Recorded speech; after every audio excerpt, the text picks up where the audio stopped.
చెల్లిస్తూ, ఇదిగో తండ్రి, దీనిని వాడిని చచ్చిన కుటుంబాన్ని వాడిని ప్రభా, గాడి చదువు లేని వాడిని, వివేచన లేని వాడిని ప్రభా, నీ బిడ్డలు మాట్లాడటానికి శక్తిని దయచేయండి అయ్యా. నీ కృప దయచేయమని అయ్యా, ఈ సమయంలో నీ బలిపేటను ఎందుకు దేనము అయ్యా, నీ చేతులు కిందకు ప్రభా నేను వస్తున్నాను, దర్శించి మేలు చేయమని సంఘం ఏ విషయంలో ప్రభా అయ్యా ఉత్తేజపరచాలో ఆత్మీయంగా ఆ విధంగా నీ బిడ్డలు అయ్యా మీరే బలపరచమని ప్రార్థిస్తూ అయ్యా నేను సెలవిస్తూ వచ్చాను. ఆశ కలిగిన ప్రాణాన్ని నేను తృప్తిపరుస్తున్నాను తండ్రి. ఈ సంఘాన్ని ఆ విధంగా తృప్తిపరచండి, వచ్చిన వారిని అందరినీ తృప్తిపరచండి.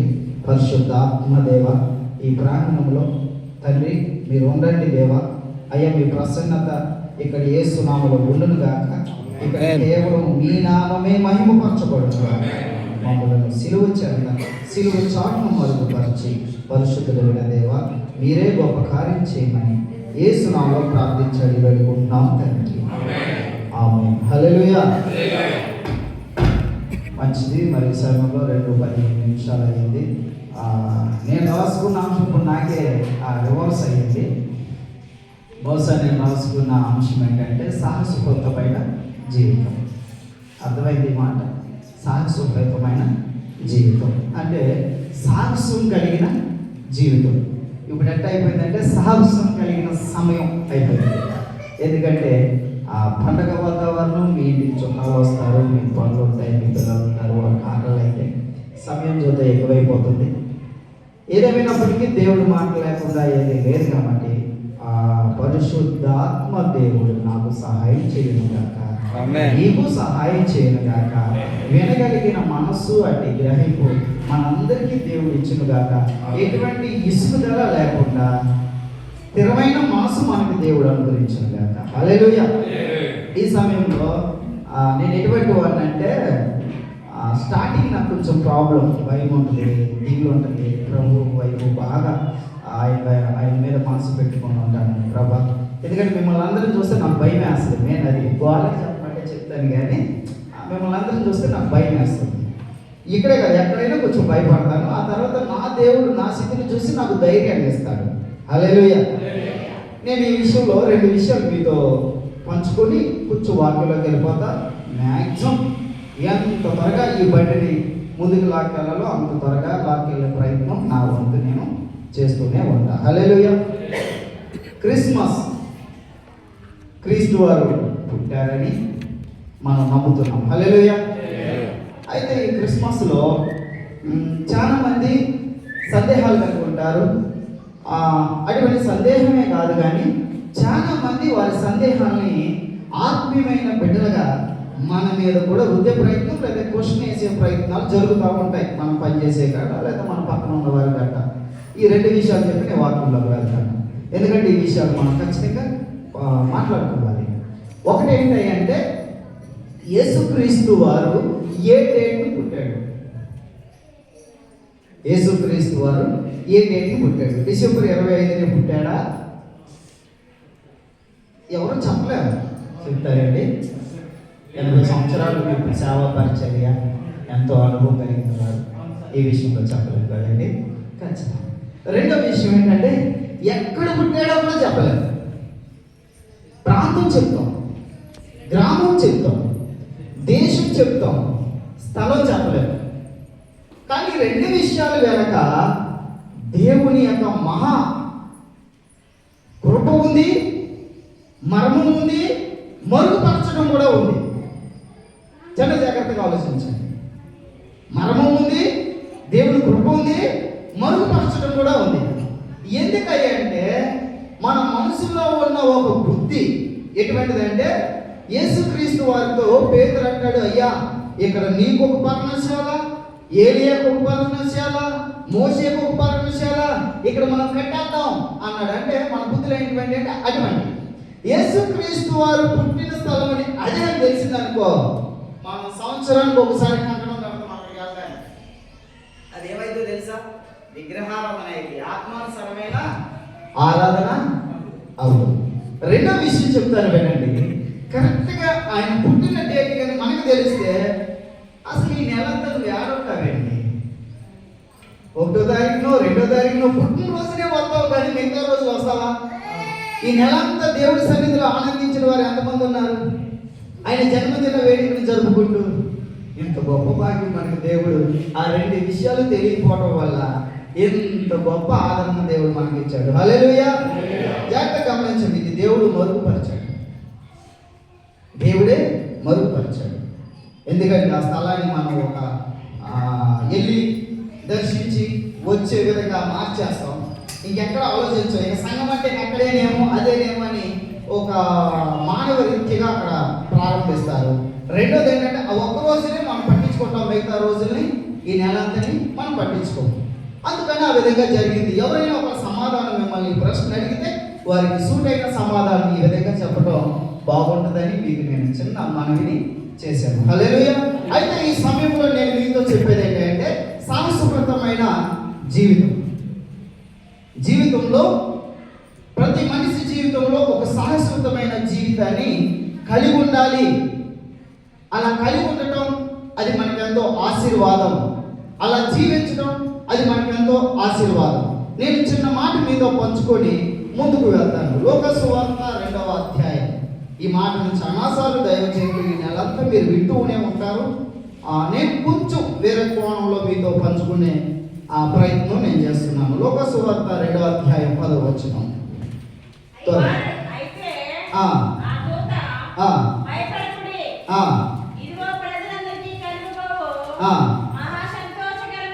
మహా సంతోషకరమైన శుభవర్తమానం నేను మీకు తెలియజేయుచున్నాను.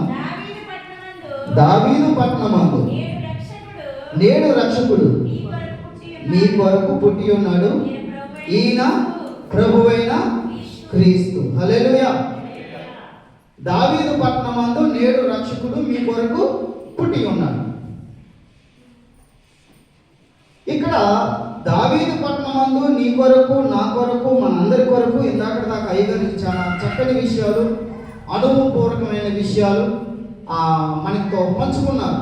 ఆయన ఈ లోకానికి ఎందుకు వచ్చాడు? మన పాపాన్ని తొలగించడానికి వచ్చాడు. నశించిన దాన్ని వెతకి రక్షించడానికి వచ్చాడు. మనకి పరలోకానికి చేర్చడానికి వచ్చాడు. మనల్ని సింహాసనం మీద ఉంచడానికి వచ్చాడు. మనకి మహిమ కిరీటాన్ని ఆయన ఇవ్వడానికి వచ్చాడు. అందుకు మనం ఏం చేయాలంటే ఆయనకి లోపడాలి. హల్లెలూయా. ఆయనకి లోపడాలి. అయ్యేనా అయ్యగారు చెప్పిన విషయాలు? మంచిది. అయితే నేనేమంటున్నానంటే సంఘముగా మనందరం లోపడుతున్నాం.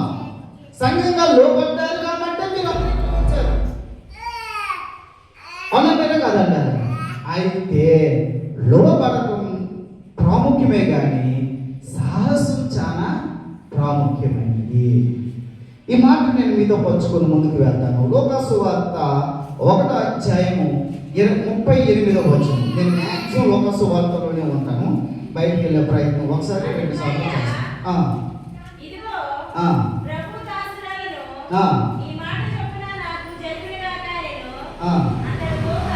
చాలండి. ఇక్కడ మరియ గారితో దూత చెప్తే దూత గారు ఒక మాట ఏమంటున్నారంటే, అందుకు మరియ ఇదిగో ప్రభు దాసురాలను, నీ మాట చొప్పున నాకు జరుగును. లోబడటం ఒకటి, అటువంటి జీవితానికి మనము మార్చుకోవడం మరొకటి. ఇక్కడ ఏంటంటే ఈ మాటను మనం చాలా సునాయాసంగా చిన్నగా ఏదో చదివాములే అన్నట్టు తీసుకుంటున్నాం. కానీ ఈ మాట వెనకాల ఎంత సాహసోక్తమైన జీవితం దాగుంది అంటే ఒక్కసారి మనం ఆ విషయాన్ని ఆలోచించాలి. హల్లెలూయా. ఇక్కడ ఏమంటుంది మరియ గారు? ప్రభు దాసురాల్ని నీ మాట చొప్పున నాకు జరుగును అని కింద 1వ అధ్యాయము 34వ వచనం. 1వ అధ్యాయము 34వ వచనం.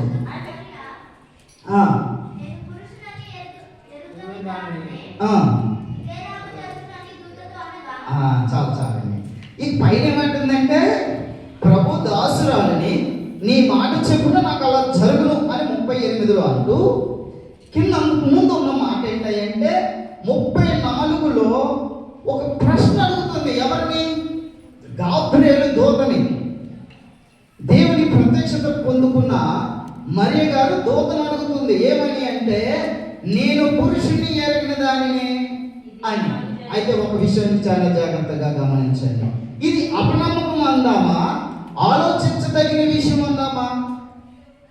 మీకు అర్థం అవుతుందా? అడగటం అపనమ్మకం అందామా, ఆలోచించదగిన విషయం అందామా? ఆలోచించదగిన విషయం. అపనమ్మకం అని అంటలే. ఇదే విషయం ఇంకా ముందుకు వెళ్తే జక్కయ్య గారు, ఎలిజబెత్ గారి జీవితంలో దేవుని క్రమం చెప్పున యాజకత్వం చేస్తుండగా వారికి కూడా దూత ప్రత్యక్షమయ్యి ఆయనతో చెప్తుంది, ఇదిగో నీకు కుమారుడు అనుగ్రహింపబడతాడు అని చెప్పినప్పుడు ఆయన ఏమన్నాడంటే, ఇది నాకు ఎలా జరుగుతుంది అన్నాడు. ఆయనకి రుజువు ఉంది, జరగడానికి ఆయనకు రుజువు ఉంది. ఏం రుజువు ఉందండి? అబ్రహాం గారి జీవితంలో జరిగిన రుజువు లేదా? అన్నా గారి జీవితంలో జరిగిన రుజువు లేదా? అంతకు ముందు పాత నిబంధన ప్రకారంగా బిడ్డలు లేని వారి జీవితంలో దేవుడు అనుగ్రహించిన గర్భఫలం అనే ఓ గొప్ప కార్యాలు ఈ బైబిల్లో లేవా? ఉన్నాయండి? లేవండి? ఉన్నాయా? ఉన్నాయి కదా, రైట్. ఆయనకు రుజువు ఉంది. కానీ కన్యక గర్భము ధరించి కుమారుని కనడం అనేది అంతకు ముందు ఎప్పుడైనా ఎక్కడైనా జరిగిందా? జరగదు. ఇక్కడ మనం చాలా సార్లు అపనమ్మకం భావంలోకి అమ్మగారిని తీసుకెళ్ళి కూర్చోబెడుతున్నాం. మరి అమ్మగారిని నేనేమంటానంటే, అపనమ్మకమైన భావంలో తీసుకెళ్ళొద్దు. ఆలోచించదగిన విషయంలోకి తీసుకొచ్చి కూర్చోబెట్టండి. అప్పుడు మీకు అసలైన విషయం అర్థమవుతుంది. అర్థమవుతుందా మీకు? అప్పుడు మీకు అసలైన విషయం అర్థమవుతుంది.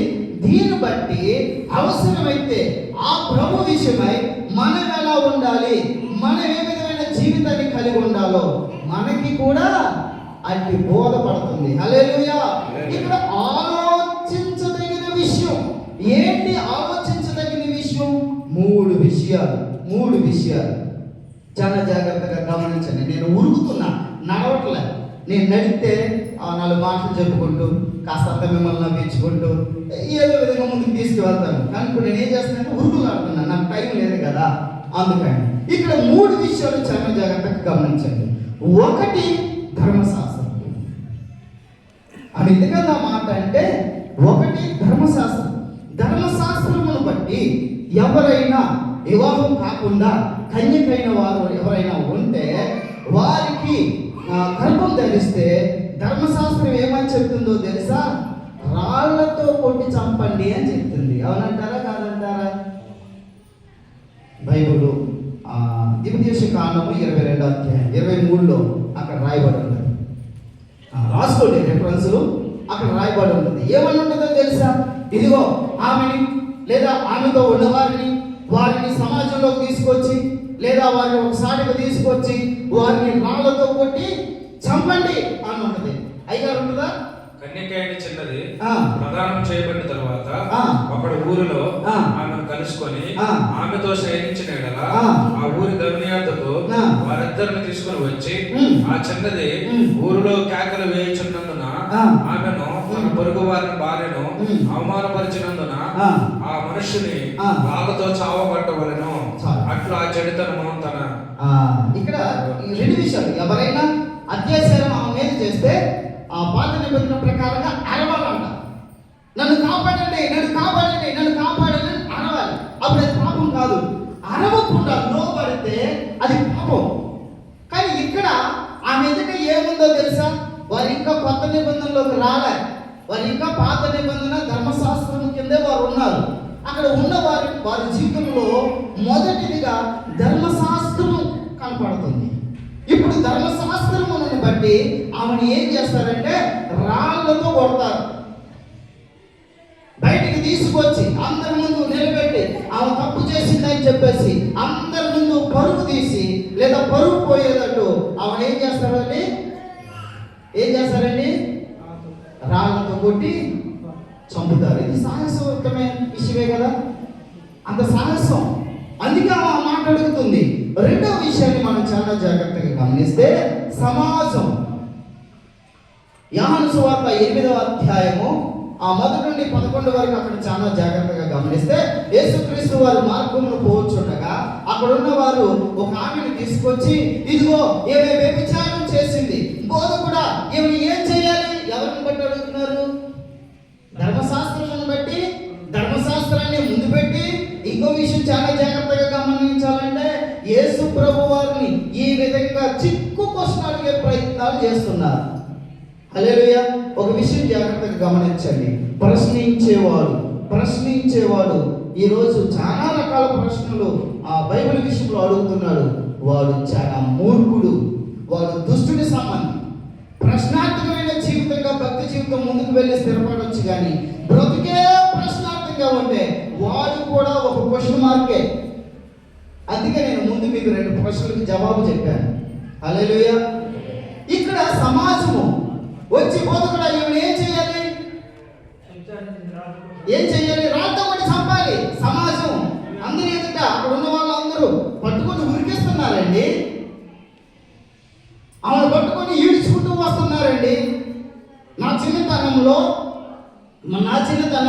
మా తాతల ముత్తాతల సమయంలో అలా ఎవరైనా పట్టుకుంటే వాళ్ళు చెట్టు కట్టేసి కింద ముళ్ళు గంపలు పెట్టి పైనేమో సంచిలో ఇసుకేసి వారి నెత్తి మీద పెట్టి వారిని కట్టేసేవారు. వారిని ఎంతో హాని చేసేవారు, వారిని ఎంతో ఇబ్బందులు పెట్టేవారు, వారిని ఎంతో పరువు తీసే ప్రయత్నము వారి ఏడలు చేసేవారు. ఇటువంటి అప్పుడే కాదు, ఇప్పటికీ ఇంకా పల్లెటూరులో జరుగుతుంది. ఇప్పుడు కొత్త సిస్టమ్ ఏమొచ్చిందో తెలుసా? వారి మీద తప్పు మోపుతున్నారు, తప్పుకు వేల చెల్లించాలి. ఇదేం కర్మో అర్థం కావట్లేదు. మంచి చెప్పండి రా నాయన, మేలు చెప్పండి రా నాయన, సరే ఆ పరిస్థితులు ఎందుకు వచ్చినాయో అర్థం చేసుకోండి రా నాయన, ఆ విషయంలో నుండి విడిపించండి, లేదా ఒక దైవికమైన సహవాసంలో తీసుకొచ్చి ఒక శ్రేష్టమైన మంచి బోధ, మంచి మాటలు, ఉపదేశాన్ని ఇవ్వండి. వారు దాని నుండి తొలగిపోకుండా వారి జీవితాలు కట్టబడతాయి అనే దాంట్లో కాకుండా ఏం చేస్తారో తెలుసా? మా పల్లెటూరులో మా సైడ్ ఎక్కువ జరుగుతుంది. ఇదిగో ఏమో ఒక 30,000, ఆడొక 30,000 డబ్బులు కట్టేస్తే వెళ్ళిపోవచ్చు. అర్థమవుతుందా? ఎప్పుడైనా చూసారా ఈ పరిస్థితి? మీరు ఎక్కడైనా మీ పల్లెటూరు నుండే వచ్చింది? మ్యాక్సిమం అంతే కదండి, పల్లెటూరులో అదే జరుగుతుంది. వాళ్ళిద్దరిని తీసుకొచ్చి పెద్దల ముందు నిలబెట్టి వీడికి ఒక 20,000, ఆమెకు ఒక 20,000 కట్టేసి వాళ్ళిద్దరిని విడిచిపెట్టేస్తారు. మరి ఆ తర్వాత ఏం చేస్తారు? 20,000 అంటే వీళ్ళు చక్కగా ఎంజాయ్ చేస్తారు. ఊర్లో ఒక గొప్ప విషయం ఏంటంటే, ఎవరైనా తప్పు చేసి దొరికారంటే ఇలా పండగ. మనకు ఇప్పుడు క్రిస్మస్ ఎలాగో వాళ్ళకి ఆ రోజు పనులకి ఎవరు అందరూ ఆ బొట్టు రైస్ కూర్చుంటారు. ఏం చేయాలి, ఏంటి, ఎంత వసూలు చేయాలి, కులం మీద డబ్బులు రావాలి, దాని మీద డబ్బులు రావాలి, దీని మీద డబ్బులు రావాలి, సచ్చినోడి మీద పేరాలు ఏరుకుంటే బుద్ధులు. అర్థమవుతుందా? ఇటువంటి సమాజం ఉంది. ఇక్కడ ఎవరు ఎదుగుతారండి? మరియమ్మ గారి ఎదుట. మూడో విషయం నేను మీతో పంచుకుంటున్నాను. మూడో విషయం, ప్రధానం చేయబడిన వారు. వీళ్ళంటే ధర్మశాస్త్రం సరే వాళ్ళు అనుసరించారు ధర్మశాస్త్రం విషయంలో. రెండోది సమాజం విషయంలో. మూడోది ప్రధానం చేయబడిన వాడు జీవితాంతం తన జీవితాంతం కలిసి జీవించవలసిన వాడు. అర్థమైందా? ఇది ఎంత శోధనకరమైన పరిస్థితి అండి, ఎంత బాధాకరమైన పరిస్థితి అండి, ఎంత ఇబ్బందికరమైన పరిస్థితి అండి. ఈ మూడింటిని ఆలోచిస్తుంది. ఇక్కడ కూడా మనం జాగ్రత్తగా గమనిస్తే మత్తయి సువార్త 1:19 ఇక్కడ నేను యేషోబు గారిని హృదయపూర్వకంగా గౌరవిస్తున్నాను. హల్లెలూయా. ఇక్కడ కూడా చాలా జాగ్రత్తగా గమనించండి. ఇక్కడ మరియమ్మ గారిని విడనాడే ప్రయత్నము యేషోబు గారు చేశారంటారా, చేయలేదంటారా? చేశారంటారా? ఎలా చేశారంటారు? చాలా జాగ్రత్త. ఇక్కడ మనం ఆలోచించవలసిన విషయం ఏంటంటే, రహస్యమందు. ఎవరికి రహస్యమందు? ప్రజలకు రహస్యమందు ఆవిడ విడనాడాలని ఉద్దేశించాడు. ఏమండి, ఆవిడ ముందున్న మాట చూడండి, అవమానపరచనొల్లక. ఈ మాట గుర్తుపెట్టుకోండి. అబ్బా, నిజంగా కుటుంబ జీవితంలో భార్య భర్తల మధ్య ఈ యొక్క ఒక అద్భుతమైన మనసు కలుగుంటే ఎంత సంతోషమో తెలుసండి. నా భార్య ఎట్లాంటిది, నా భార్య అట్లాంటిది, నా భార్య ఇది చేసింది, నా భార్య అది చేసింది అని చెప్పేసి డబ్బా కొట్టి చెప్పుకునేవారు ఉన్నారు. నా భర్త ఇటువంటి వాడు, నా భర్త అటువంటి వాడు, నా భర్త అలా తాగుతాడు, నా భర్త అలా తిరుగుతాడని డబ్బా కొట్టుకొని చెప్పుకునే ప్రయత్నం చేస్తారు. దీన్ని బట్టి జరిగేది ఏంటో చెప్పనా, నీ గుట్టు రొట్టె అవుతుంది తప్ప, నీ బరువు పోవటం తప్ప, నీ కుటుంబం బరువు పోవటం తప్ప నీకు మిగిలేది కానీ నీకు వచ్చేది కానీ మరొకటి ఏది లేదు. నాకు అమ్మగారు అన్నారు, జ్ఞానవంతురాలు తన ఇల్లు కట్టుకోను, మూర్ఖురాలు ఏం చేస్తుందండి, ఓడిపోతున్నదే. ఇక ప్రతి విషయంలోనూ ఇదే. కానీ ఇక్కడ ఒక జ్ఞానంతో, ఒక మంచి మనసుతో యేసేపు గారు ఏం చేశారో తెలుసా, అవమానపరచనోళ్ళక రహస్యమందు ఆవను విడనాడ ఉద్దేశించెను. అంటే చాలా విషయం చాలా జాగ్రత్తగా గమనించండి. రహస్యం అంటే ఎవరికి చెప్పకుండా, నేను అనుకుంటున్నాను, బహుశా ఇది నా ఆలోచనతో కలిగింది, నేను అనుకుంటున్నాను ఎవరికి చెప్పకుండా నేను దూరంగా వెళ్ళిపోయాను. ఎవరు? యేసేపు గారు. ఎందుకని అంటే అక్కడున్న మనుషులకు మనసు చంపుకొని ఆమె వివాహం చేసుకోలేడు, కాపురము చేయలేడు. అవునంటారా కాదంటారా? రెండు, ఆమెని అవమానము పరచలేడు. ఇప్పుడు ఏం చేయాలంటే నేను దూరంగా వెళ్ళిపోవాలి. దూరంగా వెళ్ళిపోతే జరిగేది ఏంటంటే, యేసేపు చూసావా ఎంత పని చేశాడో, ప్రదానం చేసుకున్నాడు, ప్రదానం చేసుకొని కడుపు చేసి వెళ్ళిపోయాడు. ఈరోజు ఈ బిడ్డకి కారణం యేసేపే. అందుకే ఇలా చేసి వెళ్ళిపోదామని చూశాడు, అందుకే వెళ్ళిపోయాడు. ఎక్కడున్నాడో పట్టుకొని నిందకండి అని. ఒక అద్భుతమైన సత్యం ఏంటంటే ఆ నిందను తన మీద వేసుకునే ప్రయత్నం చేశాడు. హల్లెలూయా. ఒక విషయం చెప్తా వినండి. మరియమ్మ గారు గర్భం ధరించడానికి, పరిశుద్ధాత్మని పొందుకొని గర్భం ధరించడానికి, దేవుని చిత్తానుసారంగా ఈ లోకానికి రక్షకుని మన ప్రభు అయిన యేసుక్రీస్తు వారిని అనుగ్రహించడానికి, హల్లెలూయా, అనుగ్రహించడానికి ప్రదానము చేయబడింది కాబట్టి మరియమ్మ గారిని ఎన్నుకున్నాడు దేవుడు. వాస్తవం గమనించాలి. మనం ప్రదానం చేయబడింది కాబట్టి మరియమ్మ గారిని ఎన్నుకున్నాడు దేవుడు. హల్లెలూయా. అది ఒక అద్భుతమైన సంకల్పం అండి. భార్యాభర్తల జీవితంలో దేవుడు ఆది అంటే వారి ఇద్దరి పట్ల ఒక గొప్ప ప్రణాళిక కలిగి ఉన్నాడు. ఈ విషయం మనం అర్థం చేసుకోవాలి. ఎందుకు అంటే ఇక్కడ మరియ గారు ఏ గోత్రానికి దేనికి సంబంధించిన వారంటే లేవీలకు సంబంధించిన వారు, వారు ఆరాధికులు.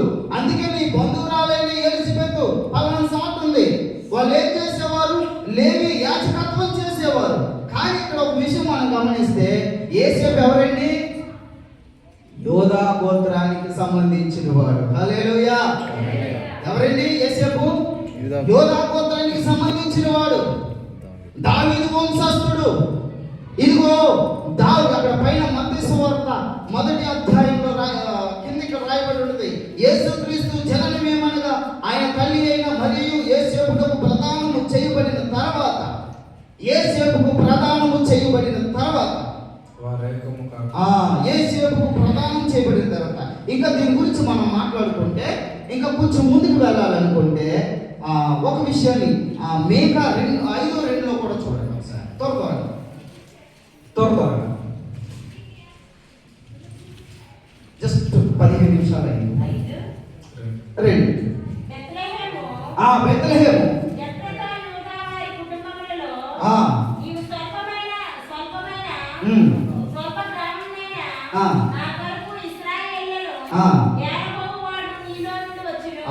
అక్కడ చూడండి, యోధా కుటుంబములో నుండి ఉందా, యోధా కుటుంబములో నుండి. చాలా జాగ్రత్తగా ఆలోచిస్తే వాగ్దానం దేవుడు దావీదుకి చేశాడు. అక్కడ దినవృత్తాంతంలో మనం చాలా జాగ్రత్తగా చూస్తే అక్కడ ఎప్పుడు దేవుడు ఏం చేశాడంటే, నీ సింహాసనం నేను స్థిరంగా ఉంచుతాను, నీ రాజ్యం నేను స్థిరంగా ఉంచుతానని అక్కడ దావీదుకు వాగ్దానం చేశాడు. వాగ్దానం చేసిన వాడు నమ్మదగినవాడు. హల్లెలూయా.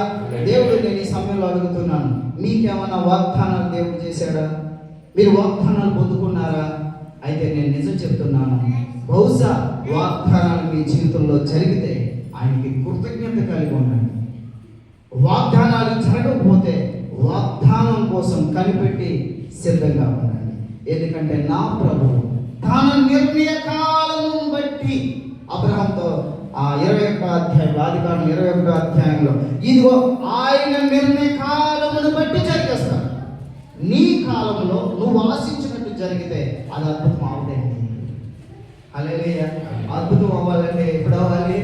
ఇందాక అమ్మగారు చెప్తున్నారు, ఇదిగో నువ్వు ఈ క్రిస్మస్కి వచ్చావు, మళ్ళీ వచ్చే క్రిస్మస్కి నువ్వు ఏం కలిగి ఉంటావు? ఎవరిని కలిగి ఉంటావు? గర్భఫలం కుమారుని కలిగి ఉంటావు. అద్భుతం అంటే ఇదే కాదండి. తప్పట్లో కొట్టరా? దేవుడి కోసం కొట్టండి ఆనందంగా. అద్భుతం అంటే ఇదే కదా. అన్నాకు ఏమి మాటిస్తున్నాడు? అమ్మా ఇదిగో నువ్వు మళ్ళొచ్చే ఏట నా దేవుడు నీకు మగబిడ్డనిస్తాడు. హల్లెలూయా. ఈరోజు మీరు వెళ్ళేటప్పుడు ఉత్తు మనసుతో వెళ్ళకండి. ఒక మంచి నిర్ణయం తీసుకోండి. దేవుడు వాగ్దానాన్ని పొందుకోండి, లేదా దేవుడి విషయంలో ఒక మంచి నిర్ణయాన్ని తీసుకొని మీరు వెళ్ళండి. మీ జీవితంలో మీరు చేస్తుంది. ఇంకెంతకాలం వెలుగే ఉందాం? ఇంకెంతకాలం వెలుగే జీవిద్దాం? ఇంకెంతకాలం మన పరిస్థితులను బట్టి మన కోసము, మన అవకాశాల కోసము మనం ఇంకెంతవరకు అడుక్కుంటే బ్రతుకు బతుకుదాం? అడుక్కుంటే బ్రతుకు కాదు, సాహసవంతమైన బ్రతుకు బ్రతుకుదాం. హల్లెలూయా. దేవుడి కొరకు సాహసవంతమైన జీవితాన్ని కలిగి ఉందాం. ఇక్కడ చాలా జాగ్రత్తగా గమనిస్తే ఎవరి కుటుంబంలో నుండి వస్తాడు? యోధా వారి కుటుంబంలో నుండే. ఇక్కడ ఈ మూడు విషయాలు తన ఎదుట ఉన్నాయి కాబట్టి నేను పురుషుణ్ణి ఎరగని దానినే నాకు ఎలా జరుగుతుంది. మన సేవకుడు చాలా గొప్ప సేవకుడు.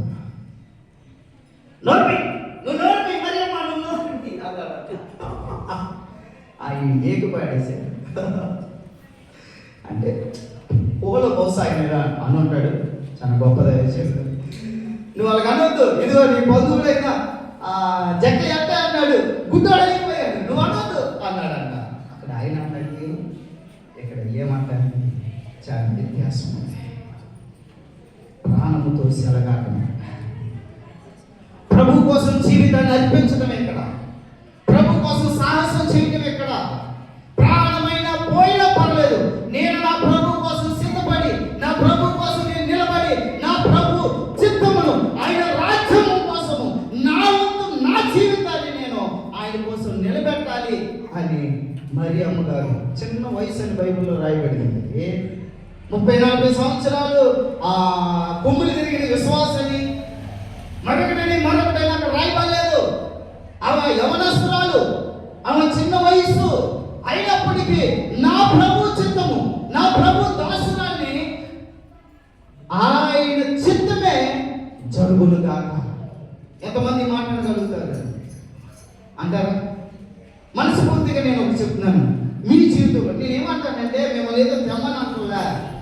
ఒక్కసారి నిన్ను సృష్టించిన నీ సృష్టికర్తకు నీ చేతులెత్తి, ప్రభువా నన్ను సృష్టించిన దేవా, నన్ను నిర్మించిన దేవా, నా తల్లి కడుపులో నన్ను పిండముగా రూపించిన వాడా, నీ చిత్తమే నా జీవితంలో జరుగును గాక, నీ చిత్తమే నా జీవితంలో జరుగును గాక, నీ చిత్తమే నా జీవితంలో జరుగును గాక అనగలుగుతామా?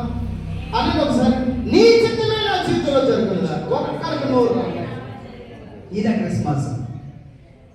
నన్ను ఇంకోసారి పిలవపోయినా ఇదే క్రిస్మస్ అనండి.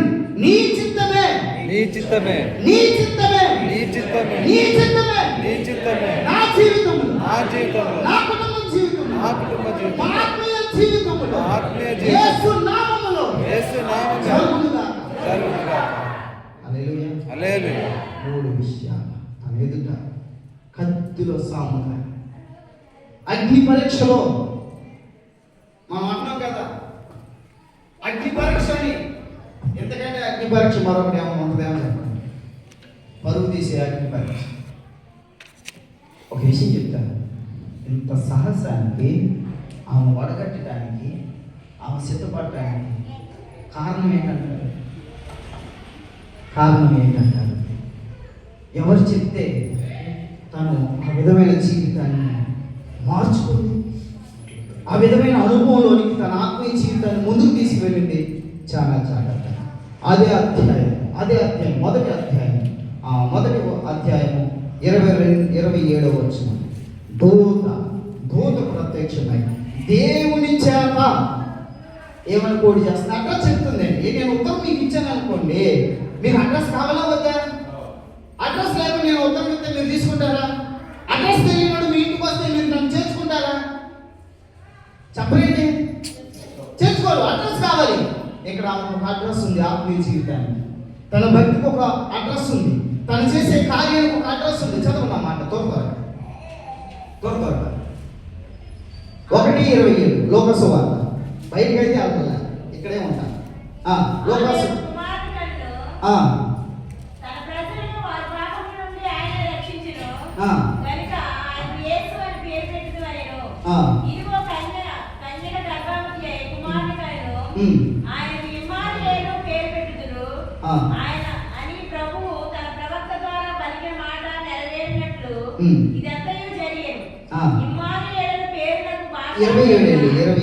దావీదు వంశస్థుడైన యేసేపు ఒక పురుషుడికి ప్రదానం చేయబడిన కన్యకు యొద్దకు దేవుని చేత నేను చెప్పేది అది. దారిపోయే దాని వచ్చాడు, అడ్రస్ లేనివాడు వచ్చాడు. అడ్రస్ లేనివాడు ఏదో చేశాడు, ఏదో ఇచ్చాడు కాదు. ఇక్కడ ఒక అడ్రస్, ఆత్మీయ జీవితానికి ఒక అడ్రస్ కావాలి. ఉందా మీకు ఒక అడ్రస్ కావాలి? నాకంటే ఒక సంఘం ఉంది, నాకంటే ఒక దైవజనులు ఉన్నారు, నా కోసం ప్రార్థించే వారు ఉన్నారు, నేను నమ్ముకున్న నా దేవుడు ఉన్నాడు, నేను ఆరాధించే నా దేవుడు ఉన్నాడు, నా కష్టం వస్తే నన్ను ఆదుకునే నా దేవుడు ఉన్నాడు, నా ఆపదలో నన్ను ఆదరించే నా దేవుడు ఉన్నాడు. నేను అంటున్నాను, నువ్వు నిజముగా ప్రార్థిస్తే నీకు మేలు చేసే దేవుడు ఉన్నాడు. నువ్వు నమ్ముతున్నావా? ఆ విషయంలోనే హల్లెలూయా. దేవుడు బట్టేనండి. రెండో విషయం చెప్తాను, జాగ్రత్తగానండి. దేవుని వలన ఆమె ఏం పొందుకుందో తెలుసా? కృప పొందుకుంది. 30వ వచనంలో ఇక్కడ రాయబడినది 1:30. ఏం పొందుకుంది? కృప పొందుకుంది. దేవుడు చెప్పేశాడు, నేను బ్రతికేస్తాను, ఏం జరిగేది అలా జరుగుతుందంటలే. దేవుడి దగ్గరికి వెళ్ళి దేవారాత్రములు అంతకు ముందున్న జీవితము కంటే, అంత ముందు ఉన్న అనుభవం కంటే మరి ఎక్కువ అనుభవం, మరి ఎక్కువ దేవుడితో సహవాసం, మరి ఎక్కువగా దేవుని కృప కొరకు ఆమె దేవుని పాదాలు పట్టుకొని గోజాడొచ్చు. దేవా, నన్ను అర్థం చేసుకునేది నీవే మాట ఇచ్చావు అయ్యా, నీవు తప్ప ఇంకెవ్వరూ నన్ను అర్థం చేసుకోలేరు, నీవు తప్ప నా జీవితంలో ఎవరు మేలు చేయరు అయ్యా, నీ కృప లేకుంటే నేను బ్రతకలేను నాయనా అని ప్రభు దగ్గర దేవారాత్రములు ప్రభుని పాదాలు పట్టుకుని అడుగుండొచ్చు. హల్లెలూయా. ఎక్కడ కాసేపు నిలబడటానికి నా పడుగాపులు నీతో నిజం చెప్తున్నా, నా పడుగాపులు కడుగుతాను.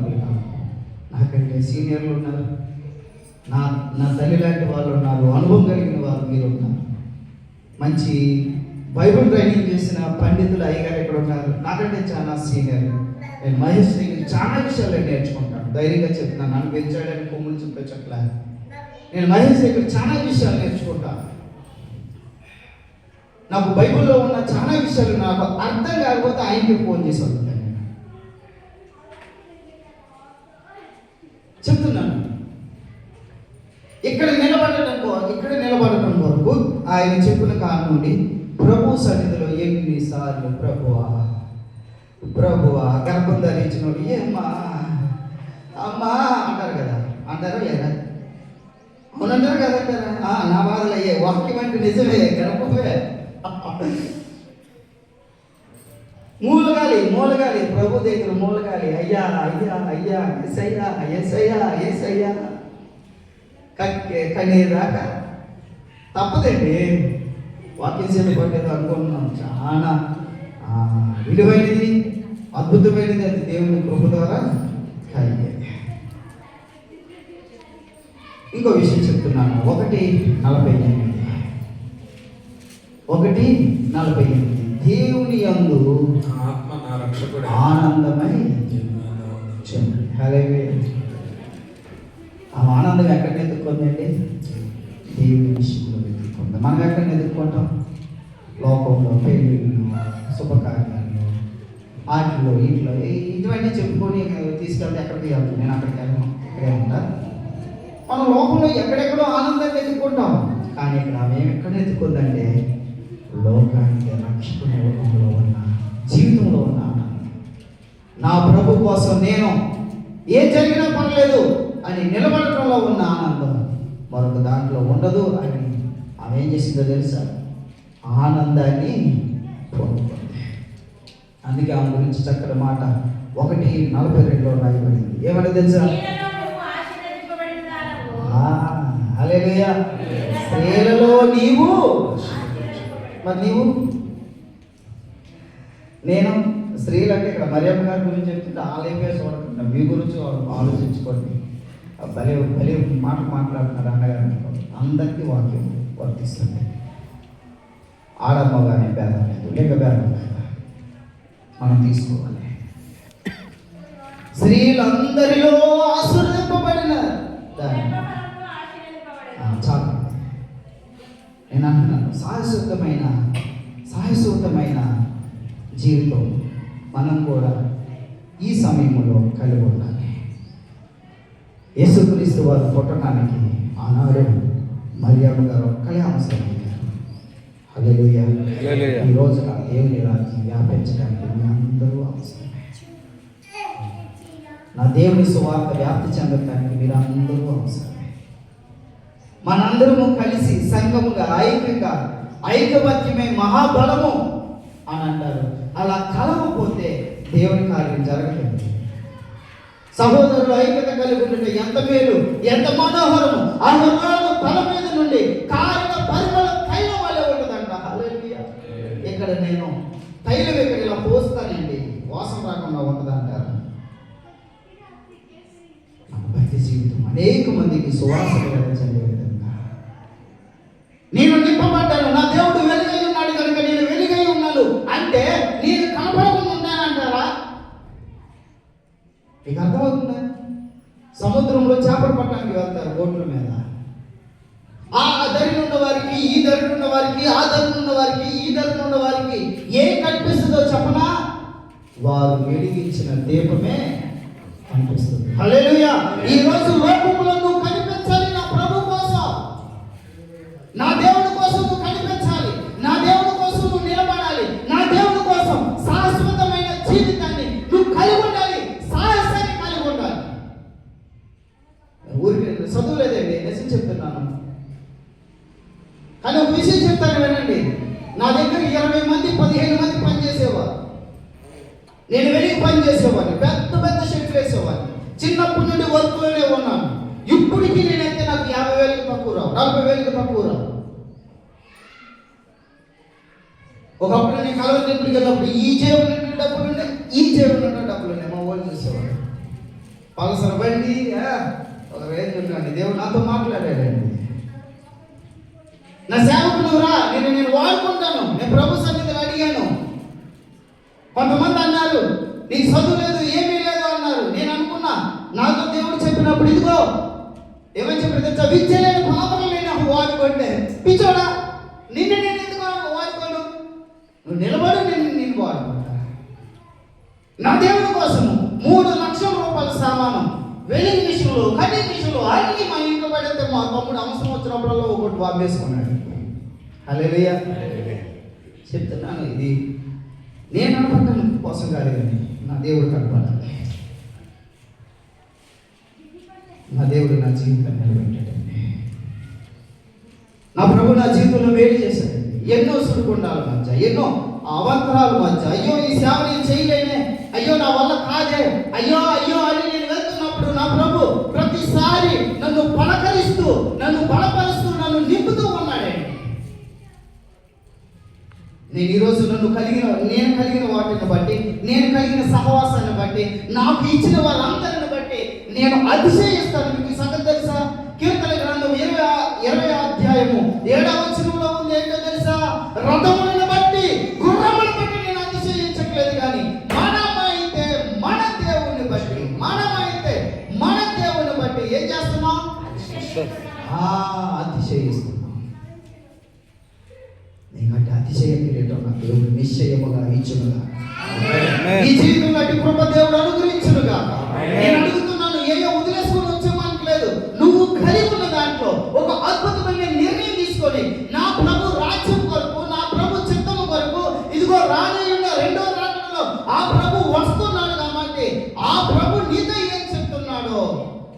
మట్టికి కలిగి ఉండు.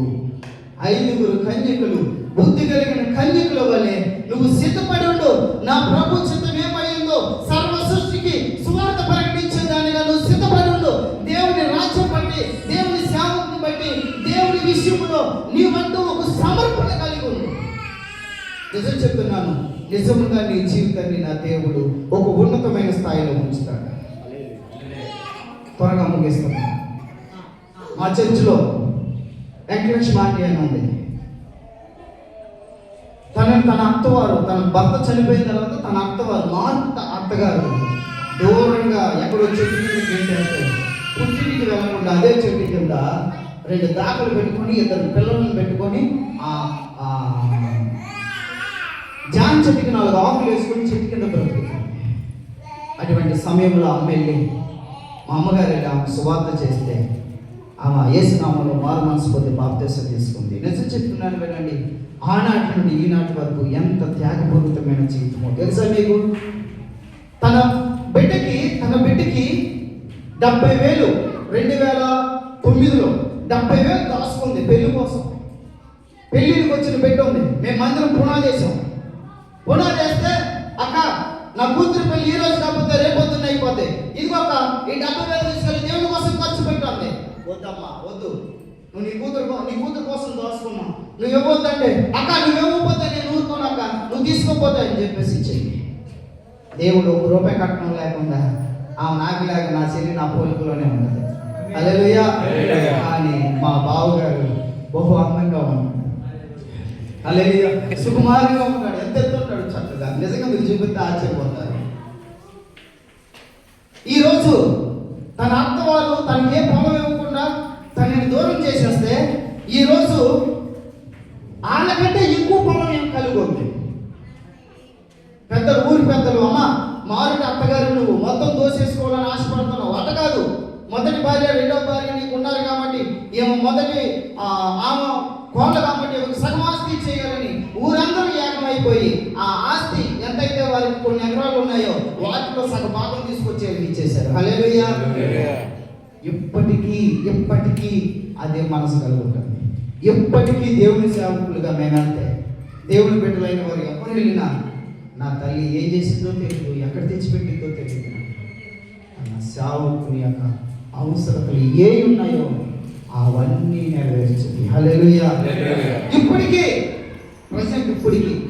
మహేష్ తెలిసేసాడు గమనంతో కాదండి. వీళ్ళు కూడా 6 నెలలు సంవత్సరం ఉన్నారట ఆమె ఇంట్లోనే. మా చర్చిలోకి 3 దైవ సేవకులు వచ్చారు. ఈయన, ఇంకొక దానియేలు గారు, ఇంకొక ఆయన రవి శాంసన్ అని ఆయన వచ్చినప్పుడు వాళ్ళందరినీ పోషించింది ఆమె. దేవుని కోసం నిలబడితే దేవుడు ఆమెకేమీ తక్కువ చేయలేదండి.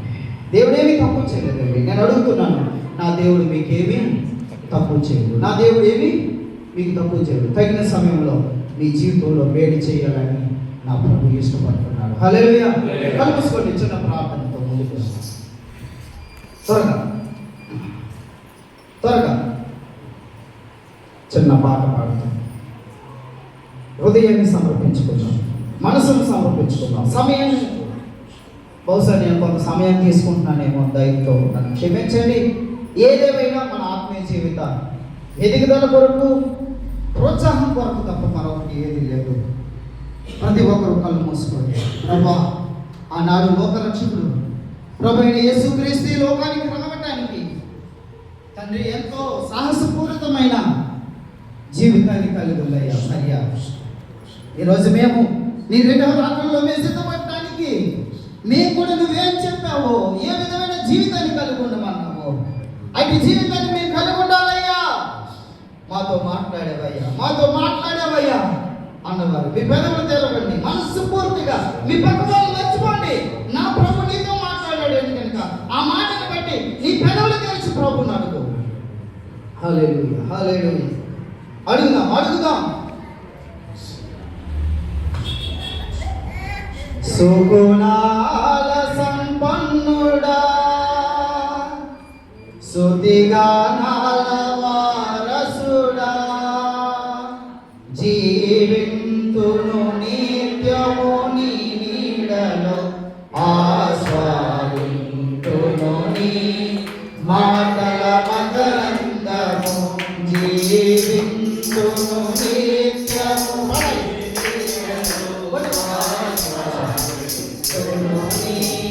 మాటల మకరందము సుగుణాల సంపన్నుడా సుఖిగానాల వారసుడా జీవింతును నిత్యము నీ నీడలో ఆసాదింతును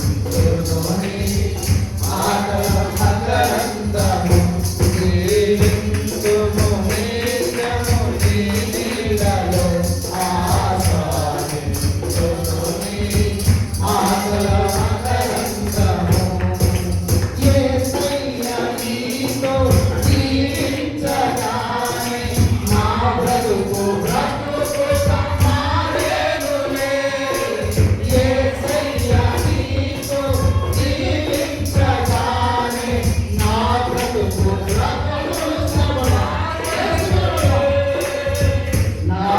నాట్యమాడెను నాంతరంగము ఇది రక్షణానంద భాగ్యమే నాట్యమాడెను నాంతరంగము ఇది రక్షణానంద భాగ్యమే సుగుణాల సంపన్నుడా సుఖిగానాల వారసుడా జీవింతును నిత్యము నీ నీడలో ఆసాదింతును మాటల మకరందము జీవింతును నిత్యము నీ